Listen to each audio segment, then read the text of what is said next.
We all know that clean air is key, but late in the race, clean air helps you save fuel to win? That's something I've never heard of before, yet it happened.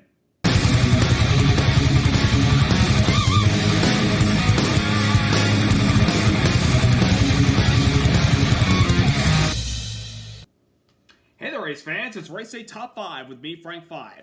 Pocono Raceway, the tricky triangle, a track that has got 3 turns that are differently shaped with banking and the size of it. Turn 1, shaped like Trenton Speedway. Turn 2, the Indianapolis turns. And turn number 3, Milwaukee Mile.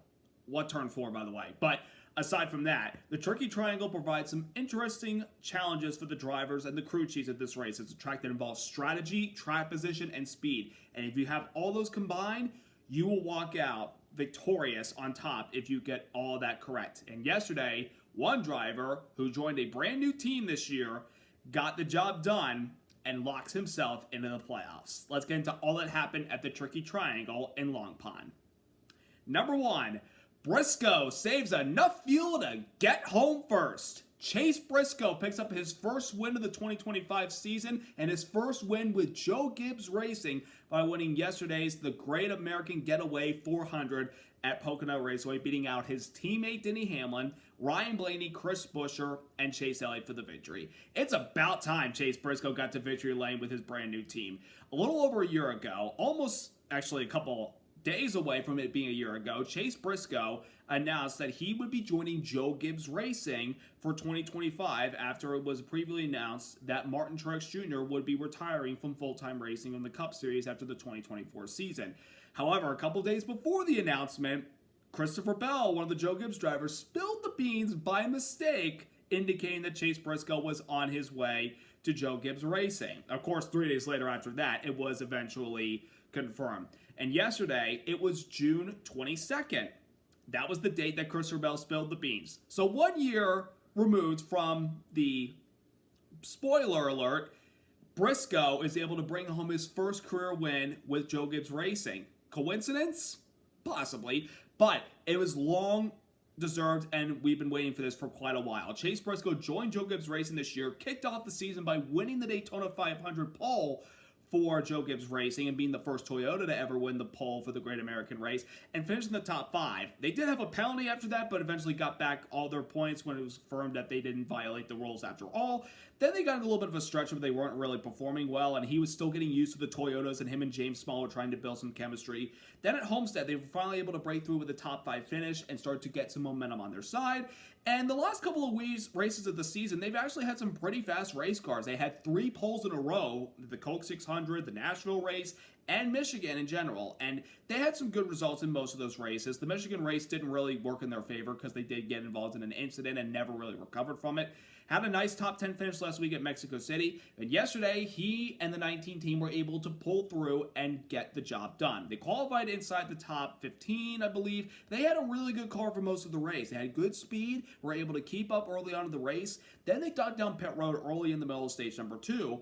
And just a couple laps after that, Michael McDowell blew a right front rotor on the front straightaway, and it took the NASCAR officials a couple laps to throw the yellow, and Briscoe was able to find himself up at the front of the field with try position. So that caution for Michael McDowell paid dividends to Chase Briscoe and the 19 team as they were able to get back up to the front of the field and stayed there for a good majority of the race. And of course, he was able to stay out in front. He was able to win stage number 2.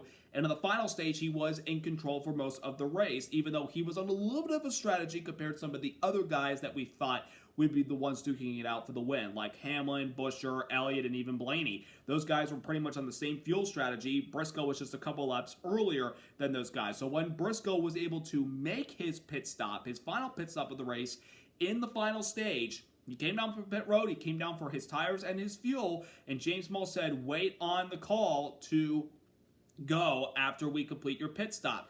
Well, considering that they needed all the fuel they could, they were going to have to probably wait in their pit box a little bit longer compared to maybe the rest of the competition so they could make it all the way to the end. But when the jack dropped, the 19 car Briscoe immediately went. And the fueler and the team was like, wait, no. They only got 11-second flat pit stop. But I feel like that they were going to need a little bit longer than that because of how much fuel that they needed to get to the end of the race.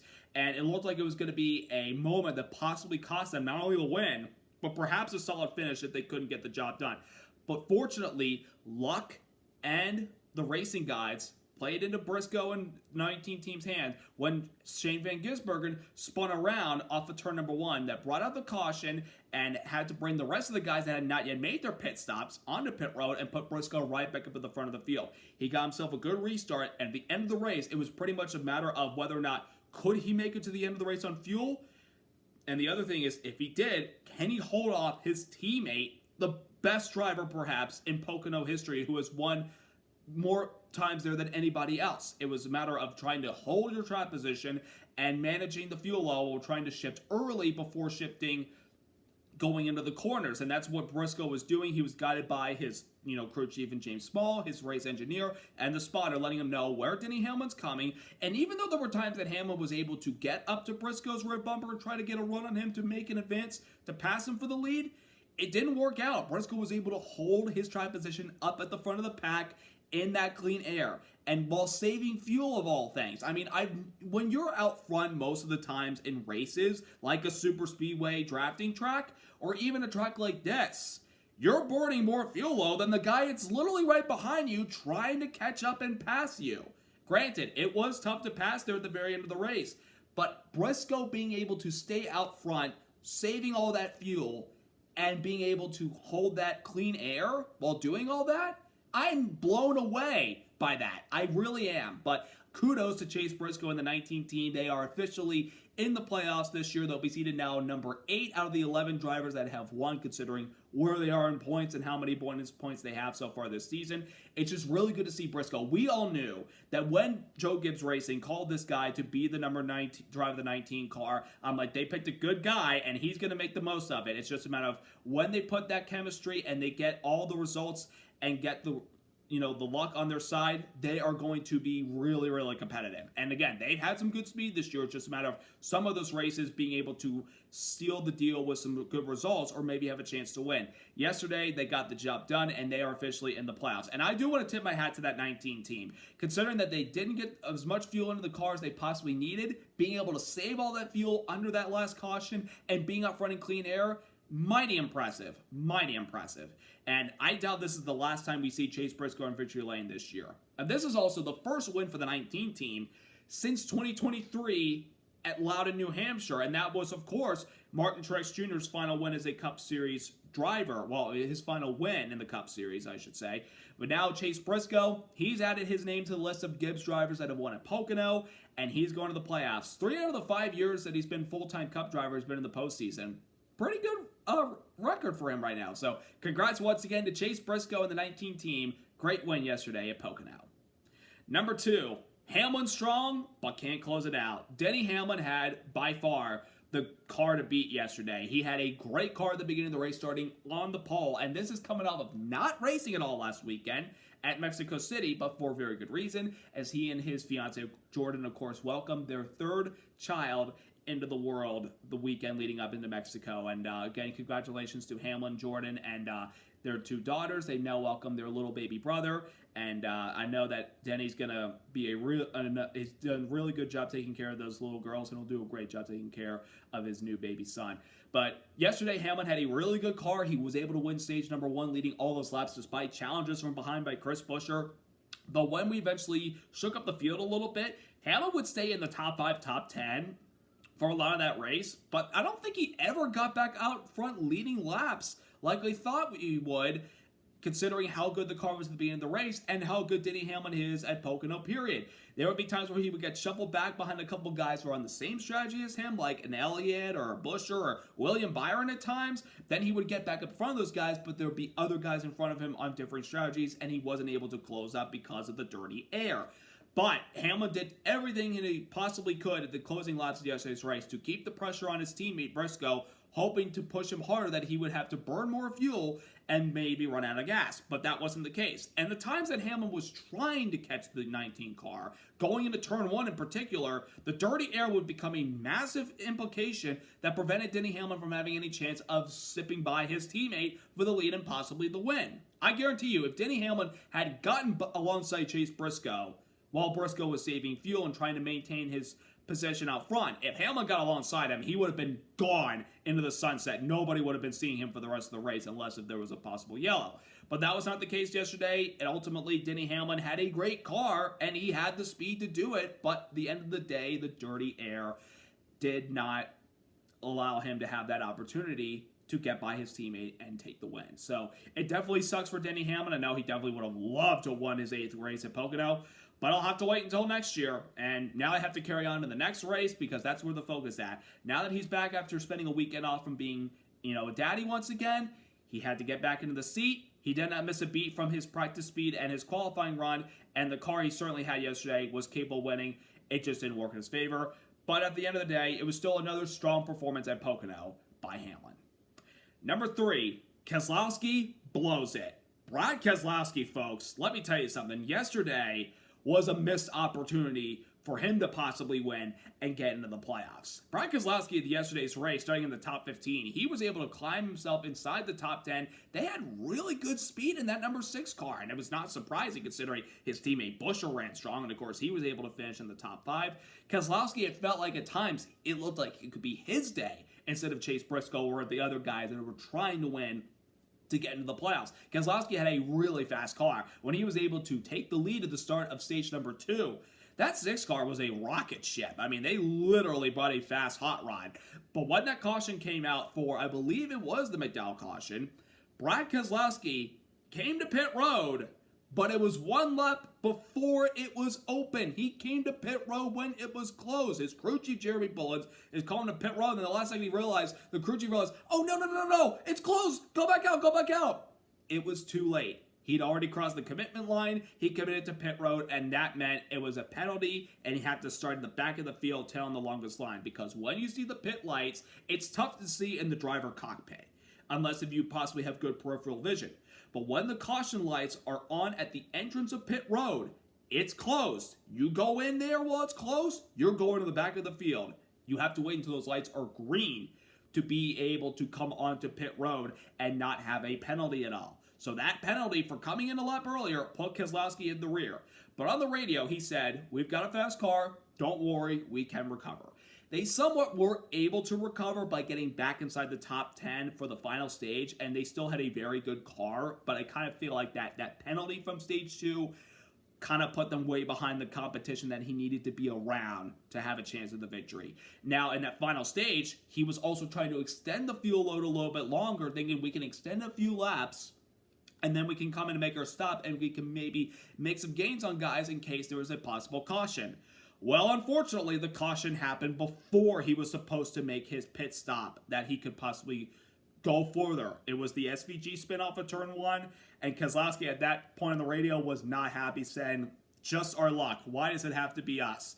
He had to serve and make his final pit stop because he was not going to be able to go the rest of the way had he stayed out. He would have been absolutely screwed. So he had to restart in the middle of the pack like he did for the second time in the race. He had to fight his way through the pack. He was able to recover and finish in the 9th spot.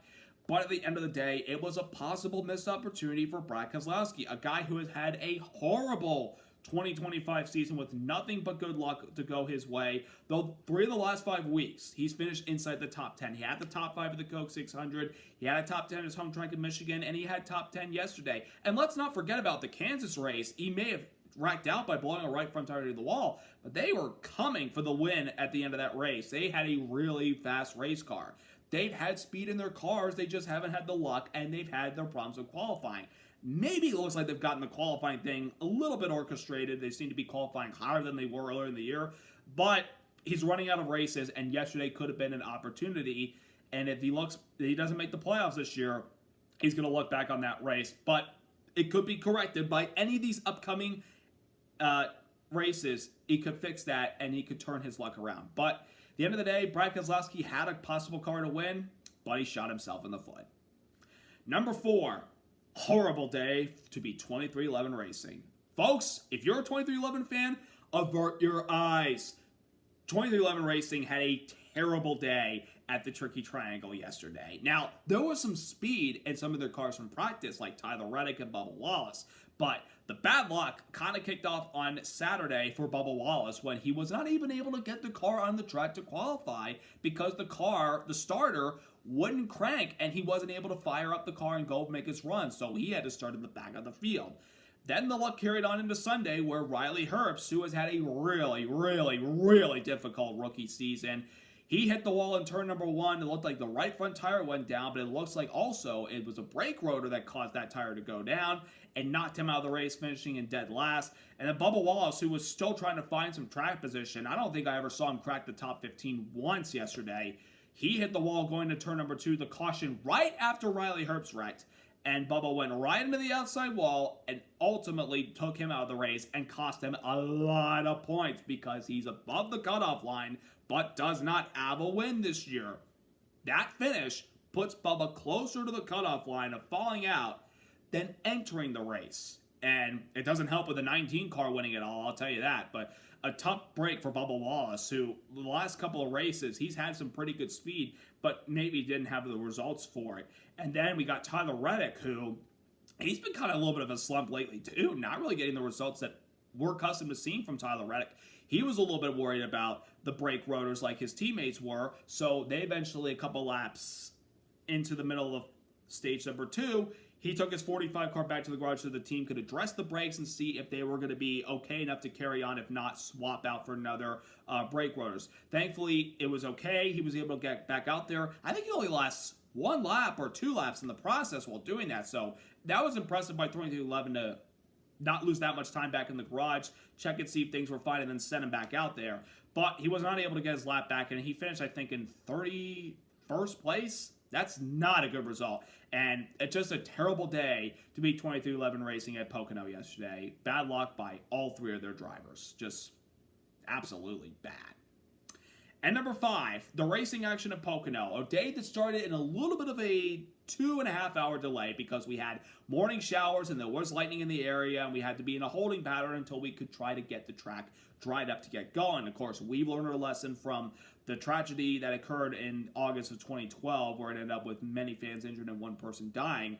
We learned our lessons from that, and that's why we have the lightning policy in place today to give it 30 minutes instead of a 15-minute holding pattern to try to wait for things to move away before carrying on. So I do commend NASCAR for making those changes to the lightning hold as well as addressing the fans for their own safety. But we were able to dry the track, we were able to get the race going at 4:30 p.m., and we were going to be able to finish the race before 8:30, which is when the sun will go down and the track has no lights. We had to finish the race by 8:30. We got done at least, I think, an hour before that, so mighty impressive. But the competitors put on some great racing yesterday at Pocono. Of course, the restarts at Pocono are an absolute blast. Watch them go 3, 4, sometimes even 5 wide down to turn number 1, and they were fairly orderly and as tight as these guys were racing on this research yesterday, they raced each other with respect out there. Unlike some of the guys on Xfinity on Saturday, they kept wrecking after 1 or 2 laps.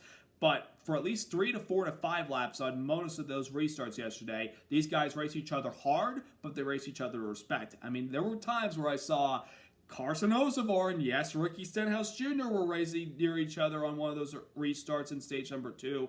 But Hocevar learned from his mistakes from last week in Mexico City, and he raced Ricky Stenhouse Jr. with respect out there.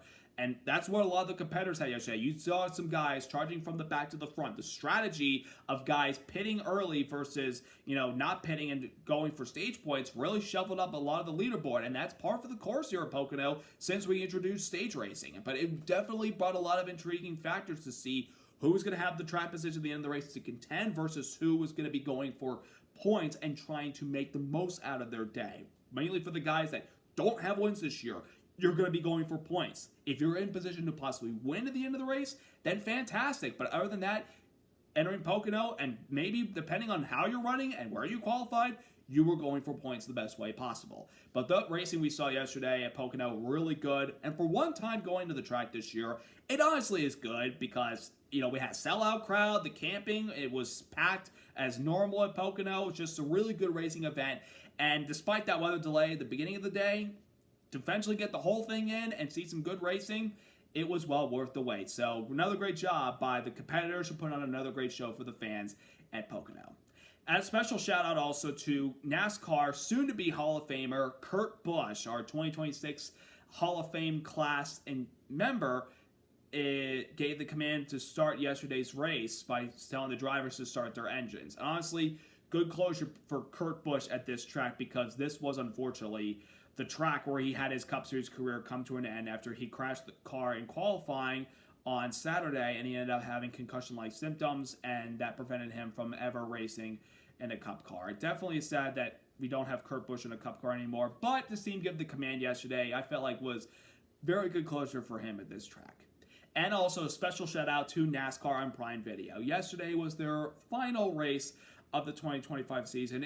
It's definitely sad because these guys for the past 5 weeks have brought us some amazing broadcasts, great television cameras, great reactions to the racing on track, and great personalities. Adam Alexander, Dale Earnhardt Jr., Steve Letarte gelled together in the booth right from race 1 of the Coke 600. Marty Snyder, Kim Kuhn, we know how good they are when it comes to their duties on pit road. Adding Trevor Bayne, who of course has covered NASCAR in the media aspect from Race Hub on Fox the last couple years. His job on pit road was this 5-race stretch was absolutely superb. And of course, Daniel Trotta, NASCAR Hall of Famer Carl Edwards, and Corey LaJoie being together in the pre- and post-race shows, and even chiming in mid-race a couple of times. I mean, they brought great insight to the racing on Prime this year. And again, Prime knocked it out of the park for their first ever season covering NASCAR Cup Series races. I had a blast watching these guys. They did an amazing job. And it sucks that it ends after 5 races, but hey, we got 6 more years with these guys, and I feel like we're going to have a lot of great memories with these guys going forward.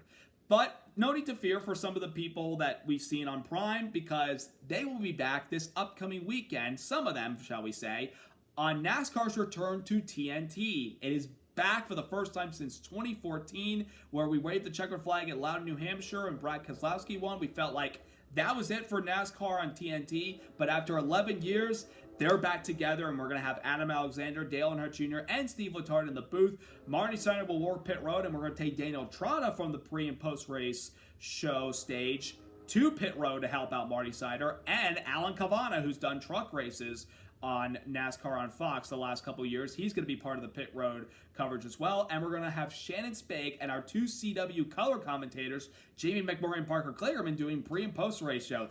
TNT also, I feel like, is going to do a really good job with their personalities. We'll see how their broadcasts go, but I'm very much looking forward to. But again, special shout out to Prime. Thank you guys for 5 great races, and can't wait to see what TNT does starting this upcoming Saturday night. And without further ado, we're going under the lights this upcoming Saturday night at Atlanta. Not called Atlanta Motor Speedway, however. Recently, we got a brand new name for Atlanta all the way until, I think, 2031, I believe. Echo Park Speedway. Of course, you've seen Echo Park as sponsorship for many events in the Cup Series, mainly the Texas races at Circuit of the Americas and Texas Motor Speedway. It is now the official sponsor name of Atlanta, now called Echo Park Speedway. Don't worry, Atlanta Motor Speedway's name is going to come back in due time, but for the next couple years, it's going to be called Echo Park Speedway. And of course, as mentioned, it will be the return of NASCAR on TNT this upcoming Saturday night.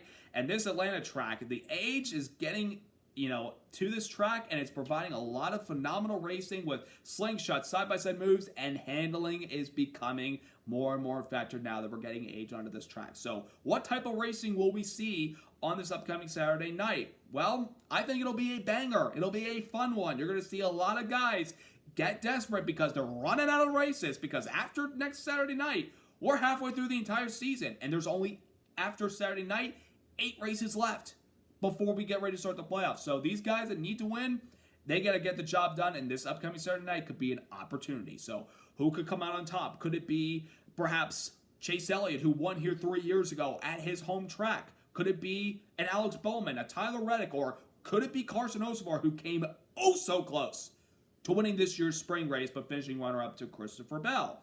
We shall see, but I think it'll be one to watch. So I hope you all have a wonderful rest of your week. Subscribe, like, and congrats once again to Chase Briscoe and the 19 team on their victory at Pocono. Have a great week, everybody. Let's go racing!